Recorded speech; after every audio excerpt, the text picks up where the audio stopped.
Friends, good evening. দেখো, আমার যেহেতু এপ্রিলে বার্থডে, তো আজকে আমি স্কুল থেকে একটা গিফট পেয়েছি। আসলে আজকে আমাদের স্কুলে একাডেমিক সেশন শেষ হয়েছে, তো সেই জন্য আমি বার্থডে ট্রিট দিয়েছিলাম, আর স্কুল থেকেও সব টিচার্সরা আমাকে গিফট দিয়েছে, তো সেটাই আমি এখন ওপেন করব। আমি তো ভীষণ খুশি। Thank you so much for this lovely gift. আমি এখন এটা খুলতে চলেছি। আর এখানে দেখো টিচার্সরা কি সুন্দর কার্ড বানিয়েছে, আর এখানে অনেক কিছু লেখা আছে। Thank you so much for this. এখন আমি এটা খুলবো, দেখা যাক এটার মধ্যে কি আছে। নিজেও জানি না সত্যি কি আছে।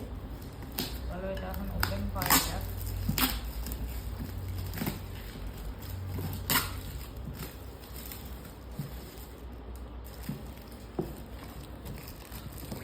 চলো দেখি ফাইনালি এটার মধ্যে কি আছে। Wow, nice. তো দেখো, এর মধ্যে রয়েছে ক্রকারি সেট, খুবই সুন্দর হয়েছে। Thank you so much. 4টে রয়েছে টোটাল। 1 2 3, ভালো হয়েছে বলো। 4টে রয়েছে ক্রকারি সেট, খুবই সুন্দর হয়েছে। Thank you so much.